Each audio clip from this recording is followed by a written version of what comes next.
Hey, hey! The new studios are in tow. 110 million TV homes strong in the U.S. On the radio, we're at 150 radio stations in the U.S.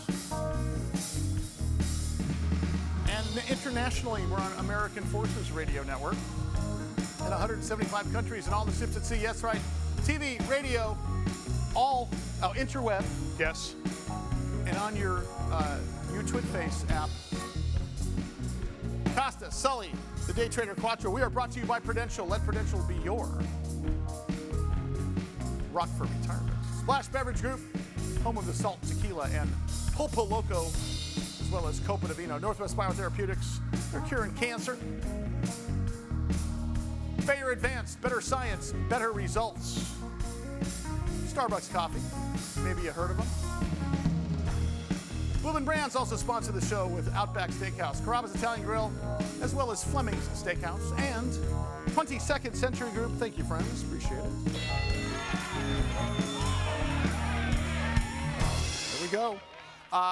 One of my favorite people, and also a regular guest for many years, and really the guy that sort of, as I think the band will agree with me here, got us through COVID because he gave us first-tier intelligent information about it. James Sapirstein joins us. I love James. He is the CEO, chairman, and president of a company called First Wave BioPharma. Their stock symbol FWBI. They are in the business of improving patients' lives, and I'm going to let him talk about that. James, great to see you, man. How you been? I've been good. I always have to ask you about COVID. I mean, I always have to ask you about, even though, and we'll be talking about this for 3 years, but you're the guy who actually told us literally months ahead of time when there was going to be a new thing, and it happened. Are we endemic now? Are we in the clear where it's just going to be a vaccination once a year? I think we're endemic at this point. Lots of folks are getting their 6th vaccine because that's what the CDC has recommended, but I honestly don't think it's necessary. I think we've all got some COVID in our bodies, and we have a good herd immunity going on around the country. I'm liking that. Hey, so talk to us about, let's talk about First Wave once again.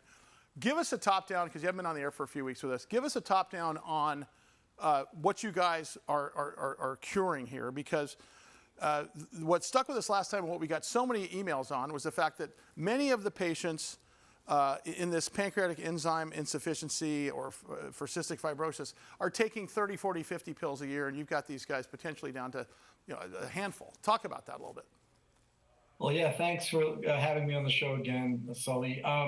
We're actually almost done with the study. I should have an announcement pretty soon. We have an end of phase 2B study where we're making sure we understand the right dose and the right, we have the right formulation to get us into phase 3.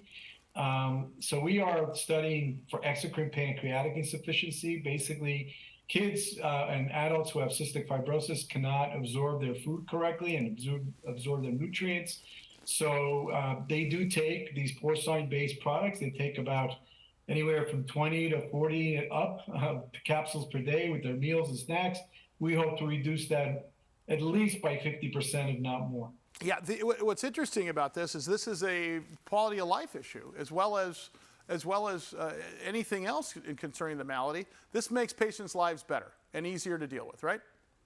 That's correct. And while I can't reveal the results of the trial because I don't know them, I do know from a safety perspective, everyone's doing really well. The patient's doing really well and feeling good.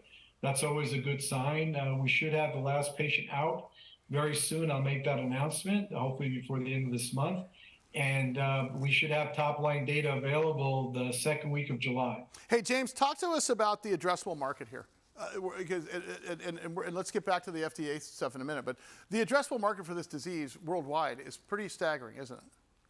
Well, it is. It's you're looking at, in terms of market size, close to $4 billion worldwide. In the U.S., it's about $2.5 billion, dominated by 1 or 2 players. And also, that's just cystic fibrosis and just what the drugs are indicated for. For good or for bad, there's a lot of off-label use in people who have pancreatitis and have other types of diseases that can't absorb nutrients very well. And these drugs are used, these enzymes are used there as well. James, top down, from a CEO's perspective, in the biopharma space. In terms of getting things across the goal line now with the FDA post-COVID, any difference pre and post-COVID? Obviously, there were vaccines we were concerned about during COVID and such like that. But my question would be, now that COVID's over, are things kind of back to normal again in your mind, or have things changed any with the FDA? No, I think things are changing, but I don't think they're far from normal.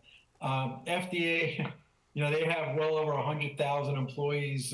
We know that most of them do not go to the office, so there's not a lot of in-face meetings. Be nice. Yeah. So when you think about that, I mean, you need a collective group of anywhere from 20 to 25 people discussing things about a file or a product approval, and they're not there. They're on Zooms or you named the medium. It doesn't make for those side discussions that are needed in order to make things happen. So things are still, unfortunately, very slow. Yeah, and I think one of the things that's smart to sort of consider is the fact that when you as a guy who've been in biopharma forever, I mean, LaRoche, Bristol Myers Squibb, Eli Lilly, so on and so forth, you know that there's a big arc of the story with respect to timeframes. How do you manage that with respect to dealing with an FDA that obviously is post-COVID? And further, how do you figure out your timeframes as a CEO and what's next? That's got to be a difficult play. Well, I think that's a difficult part, and that's really where our share price starts to suffer, right? Because you start getting into financial woes. The longer things are delayed, you try not to over-dilute the company and raise enough capital that you need to get to the next milestone. And then the milestone's delayed by the FDA, as one of ours was this year by 60 days. Jeez. It hurts. Yeah. So you just have to try to manage through it. Last of all, before I let you out of here today, first of all, I want to get you on a regular basis like we used to now that we're sort of back in the new studios and we're off and running. What are you looking forward to most for 2023 as a public company? Well, I can tell you we're waiting for our data. That's going to be exciting. We had a very good bio meeting last week. We met with a lot of partners. They're equally waiting for our data. I still have a few tricks up my sleeve. And we're a publicly traded company, so I can't talk about that, but stay tuned. All right, pal. James, thank you so much. Awesome. James Sapirstein, one of my favorite guys ever. Luckily, he's with us for a long time. James Sapirstein, Chairman, President, and CEO. You'll see a lot of him coming up in the weeks to come. Your COVID First Wave bullseye. BioPharma, FWBI. He's our COVID bullseye guy. There you go. All right. That does it for us. Costa, Sully, the day trainer contract. The Quam. Roll the credits. See you next time.